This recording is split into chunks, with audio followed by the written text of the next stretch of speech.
50일이나 문을 닫아두고 있던 국회가 민생특위를 구성해서 내일부터 움직입니다. 경제 상황이 위중해지자 국회도 더 이상 민생을 방치하기 어렵다고 판단한 것으로 보입니다. 정부도 연일 민생 대책을 내놓고 있습니다. 어려운 경제 상황 속 정치권은 어떻게 움직이고 있는지 여야 의원 두 분과 함께 이야기 나눠보겠습니다. 성일종 국민의힘 정책위 의장, 전재수 더불어민주당 의원 두 분 나오셨습니다. 어서 오십시오. 네, 안녕하십니까? 자, 국회가 내일부터 문을 엽니다. 본회의를 시작으로 민생경제특위도 구성하겠다 이렇게 합의를 한 건데 시청자분들은 그러니까 국민 실생활과 관련해서 어떤 것들이 논의될까 이 부분을 궁금해하실 것 같거든요. 설명을 해주신다면요. 네, 뭐 마지못해서 민생경제특위라고 하는 것을 만드는 거지요. 국회에는 상임위가 있습니다. 예. 예를 들면 금리 같은 경우는 정무위원회에서 네. 금융기관을 전담하고 있기 때문에 전문성이 거기 있지요. 거기서 다뤄야 되고요. 또 농수산물 같은 경우는 농해수위가 있고 유류나 이런 것들 관련되는 건 또 산자위가 있지 않습니까? 이렇게 다 분야별로 있는데 지금 이 상임위가 열리지 않다가 보니까 이 특위를 만드는 거예요. 예. 아주 임시방편적인 건데 어쨌든 본회의를 열고 또 특위가 특위대로 또 하면서 또 상임위는 빨리 여야가 합의를 좀 이루어줬으면 좋겠습니다. 지금 굉장히 그 경제가 대내적으로 어렵지 않습니까? 그래서 이 부분을 이제 특히 물가라든가 금리, 고환율 이런 부분들이 많기 때문에 예. 전문성 있는 상임위가 지속적으로 해야지 이 물가 특위라고 하는 한시적인 특위가 여는 것보다는 전문성 있게 각 상임위가 열어가지고 의원들이 집중적으로 이렇게 질의를 해주시고 또 연속적으로 계속적으로 이렇게 해주시는 게 좋을 듯합니다. 그래서 상임위를 좀 빨리 여당에서 좀 열어주십사는 말씀드리고 어쨌든 물가 특위라도 구성되어 있기 때문에 현안대에 있는 지금 물가에서부터 그리고 금리에 이르기까지 전반적인 문제를 국회에서 다뤄보도록 하겠습니다. 예. 이제 민생 경제도 어려운데 지금 당장 원구성이 안 되다 보니까 이런 가운데서 지금 민생 경제 특위가 구성이 됐다 이런 말씀 해주셨는데 그만큼 또 민생 경제 특위에서 할 수 있는 뭐 법률 심사권이라든지 여러 가지 권한들도 있지 않습니까? 그럼요. 예, 굉장히 잘 됐습니다. 그러니까 민생 경제 안정 특별위원회 정확하게 민주당 6명, 국민의힘 6분, 그리고 비교섭단체 1분 해서 전체 13분이죠. 우리 성일종 우리 정책위 의장님께서 아마 이 합의를 쭉 하셨는데 조금 구체적으로 말씀을 드리자면 우리 국민들께서 궁금해하실 것 같아서 당장 우리 국민들께 도움이 되는 것들이 좀 많이 있습니다. 예. 예를 들면 유류세 인하폭을 추가 확대하는 문제, 그 다음에 이제 납품 단가 연동제, 그리고 이제 직장인 식대 부분 비과세 확대하는 거 10만 원에서 20만 원으로, 그 다음에 대중교통비 환급, 그 다음에 이제 부동산 관련 제도 개선도 들어가 있고요. 그 다음에 얼마 전에 이제 문제가 됐던 그 화물 운송 노동자들의 화물 그 운임제, 안전 운임제 이 문제도 들어가 있고 그렇기 때문에 지금 당장 물가가 폭등하고 있는 상황에서 실질적으로 이러한 물가 폭등, 고환율, 고금리로부터 고통받고 있는 국민들에게 잠깐이라도 좀 직접적으로 도움이 될 수 있는 것 위주로 민생경제안정특별위원회에서 다루고 여기는 이제 법안을 통과를 시켜야 되거든요. 이제 조세특례법 뭐 등등이 있는데 이것을 여야가 합의가 된 만큼 최대한 빨리 좀 법안 처리를 해서 바로 우리 국민들이 체감할 수 있도록 하는 것이 중요하겠다 이렇게 생각합니다. 전 의원님께서 자세하게 설명을 해주셨는데 조금만 부연해서 설명을 드리면 지금 이제 원유 가격이 올라갔잖아요. 그래서 지금 기름을 넣기가 어려워요. 그런데 이 세제가 어떻게 되어 있냐면 탄력세율이라고 그래서 37%의 세금의 37%까지만 대통령령으로 쉽게 올렸다 내렸다 할 수 있도록 되어 있습니다. 그래서 이게 50%나 70%까지 올려서 이런 고유가 시대에 비교적 손쉽게 좀 더 유가를 내리려고 한다면 37%의 세율을 더 확대를 해야 합니다. 이게 법사항이거든요. 그렇기 때문에 이제 이 부분들을 빨리 좀 다뤄야 되겠다는 말씀드리고 납품 단가 연동제는 저희 당이 1호 공약으로 약자들을 위한 정책으로 내놔서 제가 주도를 해서 이제 해놓은 정책입니다. 그런데 무슨 얘기냐면 납품을 했는데 이렇게 물가가 많이 올라가 원재재 가격이 올라가면 그 납품을 받는 대기업이 올라간 만큼 주고 또 가격이 빠지면 그만큼 빼주면 되는 겁니다. 굉장히 예. 균형 있는 법이거든요. 예. 그래서 중소기업들을 좀 숨통을 좀 틔워야 되겠다. 그래서 이 법을 내놓은 것이고요. 요즘에 이제 이렇게 물가가 올라가고 점심값 올라가잖아요. 그러다가 보니까 우리 직장인들 이 밥값을 좀 예. 세액공제를 좀 해줘야 되겠다. 예. 그래서 이런 법안들로 나와 있기 때문에 빨리 이 민생특위에서 이 법안을 통과시키도록 그렇게 하겠습니다. 예. 조금 전 저희가 그래픽 통해서 국민의힘 당정 건의사항을 좀 정리를 해서 보여드렸거든요. 다시 한번 띄워주실까요? 소득세 인하, 부동산 세제 정상화, 직장인 반값 세제 혜택 이런 것들을 저희가 지금 정리를 해봤는데 이 중에서 가장 집중하고 있는 사안 한 가지만 꼽아주신다면요. 뭐 다 중요하지요. 예. 네, 그렇지만 지금 직장인들한테도 중요하고 기업한테도 중요하고 다 이런데 아무래도 국민들이 느끼시는 것은 유류세 폭이 아니겠나 싶습니다. 예. 왜냐하면 차 안 타고 다니시는 분이 없고 가장 이걸 피부로 지금 제일 많이 느꼈거든요. 그렇죠. 그렇기 때문에 이 37%에 되어 있는 이 세율을 좀 탄력세율을 더 높여서 필요시에는 더 많이 기름을 좀 싸게 사실 수 있도록 해드리는 것이 아무래도 피부에 좀 더 와닿지 않겠나 싶습니다. 나머지도 똑같은 웨이트를 가지고 저희가 빨리 해결하도록 하겠습니다. 지금 네. 뭐 민간 경제 활성화 방안으로 지금 당정 협의회 열어서 감세 카드 꺼내들지 않았습니까? 그 부분에서 지금 성일종 의원님께서 회의도 참석하시고 또 발표하신 내용들 보면 과표 구간 세분화해서 어떻게 보면은 면세 범위를 좀 넓히겠다 이런 부분들도 좀 발표를 하셔서 그 부분도 좀 소개를 해주신다면요. 면세 부분을 넓히는 건 아니고요. 예. 이제 면세하는 이제 소득이 적기 때문에 아예 세금 안 내셔도 되는 분들이 있고 예. 이제 세율이 차등이 되어 있습니다. 어느 구간에는 5%, 또 어느 구간은 15% 이렇게 되어 있는데 이 급여의 총량, 연간의 소득에 대해서 좀 더 세금을 덜 낼 수 있도록 우리 서민들이 세금 부담을 좀 경감해드리자. 그래서 그 구간을 좀 넓혀달라고 정부한테 요청을 했죠. 또 이거 말고도 여러 가지 요청을 많이 했습니다. 법인세 그래서 상속세 부분 그렇습니다. 법인세도 좀 낮춰야 되겠다. 네. OECD 같은 경우는 21.5%의 평균이 저희가 25%거든요. 이 법인세는 국제 경쟁력과 관련이 있는 것이고 법인들이 세금을 좀 적게 내면 그 남는 돈으로 공장을 짓거나 새로운 신산업에 투자할 수 있잖아요. 그래서 더 큰 GDP 확대를 국가적으로는 가져올 수가 있습니다. 그래서 법인세도 좀 낮췄으면 좀 좋겠다. 그리고 가업 상속하는 경우가 있습니다. 이제 부모님으로부터 이제 30년 이상씩 이렇게 가업을 물려받았는데 이런 것들이 굉장히 기술력 있는 기업들이거든요. 그래서 이런 부분에 대한 상속할 때 그 외국 같은 경우도 이걸 아주 많이 해주고 있습니다. 예. 또 저희가 상속세가 굉장히 높은 편이잖아요. 그래서 경기 활성화적 측면에서 또 고용 승계라고 하는 측면에서 이런 부분들을 좀 낮췄으면 좋겠다라고는 안을 정부한테 저희가 제시를 했고 정부가 조만간 이걸 저희 의견을 좀 받고 했으니까 아마 조만간 정리를 해서 발표를 하게 될 겁니다. 예. 예. 어떻게 평가하십니까? 예, 아마 그 정부 여당이 당정 협의를 통해 가지고 아마 당에서 조금 전에 우리 성일종 의장님께서 아마 말씀하신 부분들을 정부 측에 전달을 했고 정부에서는 아마 21일 날 아마 발표를 하게 될 겁니다. 21일 날 발표하는 것으로 저도 이제 언론을 통해서 봤는데 다만 이 정책의 어떤 그 타겟팅이라 그럴까 구체적인 목표가 무엇인지 조금 불분명하다. 예. 예를 들면 이게 지금 우리가 코로나 팬데믹이 아직 완전히 끝나지가 않았지 않습니까? 예. 오늘도 7만 명으로 확대가 되고 있고 8월 초가 되면은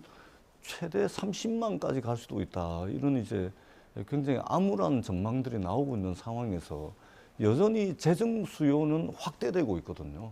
재정 수요는 계속해서 확대되고 있습니다. 자, 그러면 법인세 25, 세금 덜 내고 세금 낮추면 좋죠. 법인세 낮추고 소득세 낮추고 또 지금 현재 이제 소득세 같은 경우는 우리가 한 37% 정도가 면세거든요. 세금을 한 푼도 안 냅니다. 37%가. 그러면 이것도 조금 더 완화하고 또 뭐 상속세 이렇게 하고 이래버리면 확대되고 있는 재정 수요는 과연 어디서 감당할 거냐.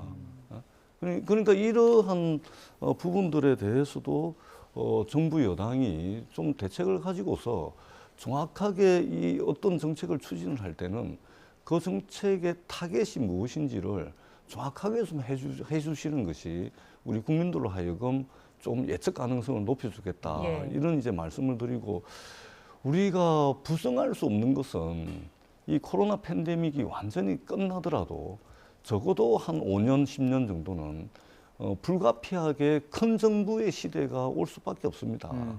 근데 지금 정부는 작은 정부, 하다못해 굉장히 작은 정부를 지금 지향하고 있는 듯한 그런 이제 정책 스탠스를 취하고 있거든요. 예. 과연 그러면 이것이 팬데믹과 팬데믹 이후에 무너진 국민들의 삶을 일으켜 세우고 쪼그라진 경제 규모를 키우고 또 세계적 위상에 걸맞는 경쟁력을 키워나가는 데 있어서 과연 굉장히 작은 정부를 지향해가지고 이것이 과연 이 우리가 맞닥뜨리고 있는 위기를 극복할 수 있겠느냐. 전 세계는 큰 정부로 나아가고 있는데 우리만 동떨어져서 작은 정부로 나아가서야 되겠느냐. 이런 이제 문제의식이 있는 것이거든요. 그러니까 이런 부분들에 대해서 윤석열 정부가 어떤 세제 정책이라든지 아니면은 거시경제 정책적 측면에서라도 이런 부분들에 대한 어떤 명확한 입장을 정리하고 난 뒤에 강론으로 이렇게 정책을 좀 하는 것이 순서에 맞지 않을까. 이런 좀 비판적 시각을 가지고 있습니다. 네. 전 의원님 말씀하시는 거가 상당히 귀담아 들을 내용들이 있습니다. 예. 왜냐하면 감세를 많이 하다가 보니까 들어오는 세금량이 적어지면 그만큼 쓸 게 부족한 거 아니냐 이 말씀 주신 거잖아요. 예. 뭐 전 충분히 그 말씀에 대해서 귀를 기울여야 한다고 생각을 하고 네. 그렇지만 그 감세 효과가 투자로 이어지고 소비로 이어지기 때문에 그게 더 시장을 키우고 민간의 활력을 더 불어넣을 수 있다. 정부에 의해서 재정을 투입해가지고 경기 활성화하는 것은 한계가 있습니다. 예를 든다면 고급의 일자리, 좋은 일자리를 만들어야 되는데 정부가 돈을 내서 예를 들면 뭐 이런 휴지를 줍는다든지 이런 일들이 있잖아요. 이런 아주 임시적인 그런 고용의 상승은 있을지 모르지만 좋은 일자리가 아니거든요. 그래서 이런 감세를 통해서 장기적으로 보면 대한민국의 경제의 체질이 튼튼해지는 아주 긍정적인 효과가 있는 것이지요. 그렇기 때문에 이제 이런 부분으로 이렇게 갈 수밖에 없다는 말씀을 드리고 네. 또 우리 전 의원님 말씀하셨지만 그러한 부분들은 또 지출 구조 조정이라든가 정부가 허리띠를 졸라매면서 씀씀이를 좀 줄여야지요. 이제 그렇게 해서 아마 여러 가지 밸런싱 있게 정부가 지금 준비하고 있는 걸로 알고 있습니다. 그러니까 국내외적으로 대한민국이 지금 처해 있는 여러 가지 어려움이라는 것이 집권 여당으로서도 그 어려움이 없지는 않을 겁니다. 그런데 우리가 이제 굉장히 고전적이고 전통적인 논쟁의 범주에 들어가 있는 감세를 하게 되면 투자와 수요가 일어날 거다. 굉장히 고전적이고 전통적인 논쟁이거든요. 증명이 된 바가 없습니다. 그리고 이 정책은 지금 윤석열 정부의 큰 틀에서의 경제 정책을 보자면 이명박 정부의 경제 정책을 그대로 지금 가져와 있습니다. 그리고 이명박 정부에서 이 정책을 입안하고 추진했던 주류 세력들이 지금 윤석열 행정부를 움직이고 있거든요.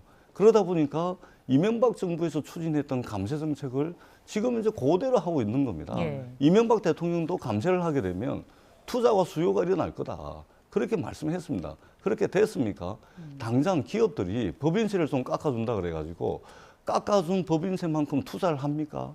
고용을 합니까? 그렇지 않죠. 오히려 투자를 했을 때 돈이 될 만한 비즈니스가 될 만한 게 있을 때 투자를 하는 것이지 단순히 법인세를 깎아준다 그래가지고 투자와 고용을 하는 게 아닙니다. 그렇기 때문에 단순하게 도식적으로 감세를 하면 투자가 일어나고 수요가 창출될 것이다. 천만에요. 이 부분에 대해서 MB 정부 때 겪었던 시행착오를 윤석열 행정부에서는 한 번쯤은 되돌아봐야 된다. 특히 예. 우리들은 굉장히 특수한 경우를 맞이하고 있습니다.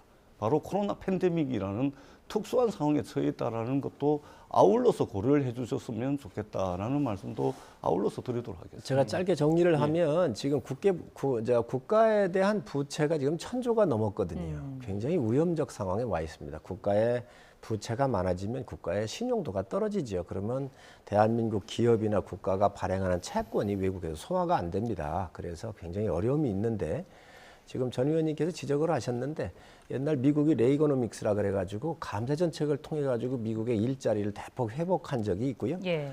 또 이 정책은 윤석열 정부에서 바로 효과가 나타나질 않습니다. 지금 고통스러워도 5년, 7, 8년 지난 다음에 효과가 나타나는 거거든요. 이명박 정부에서 시행했었던 감세 정책, 민간의 활력에 대한 이러한 정책들이 박근혜 정부에 와가지고 세수가 30조, 20조씩 더 들어왔었습니다. GDP 규모가 커지니까. 그래서 문재인 정부가 들어오자마자 추경을 할 때에 빚내지 않고 더 증세된, 더 걷어들인 그 세수가 20조, 30조가 있었기 때문에 문재인 정부 들어와서 그 돈 쓴 거예요. 국가 부채를 갚지 않냐고. 그리고 이제 코로나가 오니까 이제 국가 부채를 더 많이 내고 이런 거 있었죠. 그래서 이런 정책은 당장은 윤석열 정부한테 안 좋습니다. 그렇지만 윤석열 정부로 끝나는 게 아니잖아요, 대한민국은. 예. 앞으로 5년 뒤, 10년 뒤에 대한민국의 큰 국가의 부를 넓히기 위해서, 키우기 위해서는 이런 정책을 멀리 보고 가야 된다. 이렇게 네. 국민들께서 이해해 주시면 감사하겠습니다. 예. 자, 다음은 요즘 부처별로 대통령 업무 보고 많이 하고 있어서 이 부분도 전해드려야 될 것 같은데 대통령과 장관이 독대하는 형식으로 진행이 되는 부분도 인상적입니다. 어제 국토교통부 업무 보고는 더 많은 관심이 쏠렸습니다. 대통령이 특히 이 부분을 지목해서 신속 추진을 주문했다 이런 내용들이 있는데 어떤 내용인지 직접 듣고 다시 이야기 나누겠습니다. 대통령께서는 지금 매일매일 지금 왕복 3시간 이상씩 예. 출퇴근에다가 소비를 하면서 출근할 때 지쳐버리고 집으로 돌아가면서 지쳐버리는 이 시민들에게 이 절박함을 생각하면 하루라도 땡겨라. 출퇴근 시간을 자신과 가족을 위한 삶의 질을 확보할 수 있는 시간으로 돌려주는 게 국가가 해줄 수 있는 가장 중요한 거다. 그래서 250만 호 주택 공급에 못지않게 네. 주택에 따른 교통 연결망을 제공하는 것을 국가의 최우선 과제로 해라. 예. 그래서 심지어는 예타 부분도 필요하다면 신속 절차를 도입한다든지 해서 임기 내 착공을 목표로 해라. 그래가지고 예. 아주 이게 그 신속한 추진을 강력히 주문하셨습니다. 지금 녹취 나가는 중에 성일종 의원님 대통령이 아는 게 많습니다. 이렇게 또 말씀하셨는데 지금 이 국토부 장관, 원희룡 장관 그 면접이 압박 면접 같았다 이런 얘기가 나옵니다. 1대4, 대통령 비서실장, 경제수석들도 와 있었고 그런 부분에서 질문들이 굉장히 날카롭게 와갔다 이런 부분이 있다고 하더라고요. 그렇습니다. 제가 정책위장을 맡고 있다가 보니까 대통령께서 주재하시는 회의에 자주 갑니다. 네. 질문을 할 때 장관들이 땀을 흘려요. 정말 어려운 질문도 많이 하시고 예. 그리고 본인 대통령님께서 생각하신 거를 정확하게 전달도 하시고 이렇게 하시는데 옛날 같으면 각 과장까지 메모드로 와가지고 하면서 폼 잡고 오는 회사에 이런 회의였는데 지금 윤석열 대통령님의 이 스타일은 장관이 얼마나 많이 파악을 하고 그 부서를 정확하고 제대로 일을 집행하고 있는지에 대한 정확한 질문을 던지는 거예요. 그래서 다른 사람보다는 직접 1대1 토론을 통해서 장관이 땀을 좀 흘리고 있지요. 그동안 보지 못했던 그런 업무 보고의 형태고 네. 리더십의 형태인데 제가 봤을 때는 저희 당에서 이렇게 선거를 통해서 뽑으신 그런 대통령 여사가 아니고 정말 이 업무 보고를 할 때 장관들이 긴장을 많이 하고 있고 아주 보고하기가 힘들 겁니다. 그래서 아마 업무의 집중도가 굉장히 높지 않겠나 생각을 합니다. 예. 발언을 보니까 대통령이 특히 강조했던 부분이 그 실생활과 관련된 교통 부분이 아니었나 싶은데 예타 부분도 필요하다면 신속 절차를 도입하는 부분을 주문했다고 합니다. 이 부분은 그런데 그 김동연 경기도지사는 국회 동의가 필요한 부분이잖아요. 민주당 생각이 궁금한데요. 협조할 것은 적극적으로 협조해야 된다고 생각합니다. 민주당 그렇게 할 겁니다. 요 예타 부분을 좀 말씀을 주셨는데 국가 사업에 국가의 재정이 500억 이상 들어가게 되면 이 비시 분석이라고 그래서 비용 편익 분석이에요. 돈을 넣은 만큼 과연 그 이득이 되돌아올 수 있는지 비용한 지불 만큼 수익이 나는지를 보는 거거든요. 예. 그런데 이게 지금 이 예타하는 기간이 굉장히 복잡하고 오래 걸립니다. 그러다 보니까 정말 국민 실생활에 있어서 필요한 부분은 이 예타 같은 경우도 좀 축소한다든지 면제할 수 있는 방법을 빨리 찾아서 국민 편익에 기여하라고는 대통령의 말씀이십니다. 보통 예타가 2년 정도 걸린다고 이제 원희룡 장관 이야기하고 있고, 근데 이런 부분이 예타도 민주당의 동의가, 그러니까 국회의 동의가 필요한 상황이다 보니까 이런 부분에서 민주당이 어떤 입장일지 그런 부분을 좀 당연히 우리 국민들께서 체감할 수 있는 정책이고 필요한 것이라면 민주당이 적극적으로 그 뒷받침하고 그래야 된다고 생각을 합니다. 다만 이제 예타를 하는 이유가 있거든요. 네. 예산을 투입해가지고 그만큼 이제 편익이 있냐 없냐. 예. 주로 이제 수도권 같은 경우는 수요가 많은 곳이기 때문에 예타를 하면 통과할 가능성들이 많죠. 주로 이제 1 이상이 나와야 이제 BC가 1 이상이 나와야 이제 통과되는데 예. 지방 같은 경우는 수요 자체가 많이 떨어지기 때문에 통과될 가능성이 별로 없는데 예. 서울 수도권은 거의 대부분 다 또 통과됩니다. 그렇기 때문에 적극적으로 저희들이 좀 뒷받침해야 될 것은 국회에서 뭐 민주당의 역할을 최선을 다할 거다. 그런 말씀을 드리겠습니다. 네. 주제 넘어가기 전에 저희가 그래픽 준비한 게 하나 있어서 함께 보면서 이 내용과 관련한 마지막 질문을 좀 드리겠습니다. 지난 대선 당시에 모든 후보들이 출퇴근길에 그 지옥철 체험을 하기도 했고요. 특히 최근에 방영된 나의 해방일지라는 그 드라마가 있습니다. 이와 관련한 메시지도 대통령이 인식을 했다고 하는데 드라마 그 대사 중에 서울은 노른자, 경기도는 흰자라는 부분이 나옵니다. 두 분이 공감하시는지 짧게 말씀을 해주실까요? 얼마나 이 출퇴근할 때 어려웠으면 예. 저런 말이 나왔겠습니까? 그래서 GTX를 비롯한 급행에 이런 출퇴근 시간을 줄여주고 공간적 측면에서 어려움이 겪지 않도록 네. 국가가 저는 이 부분을 빨리 해결해야 한다고 생각을 하고요.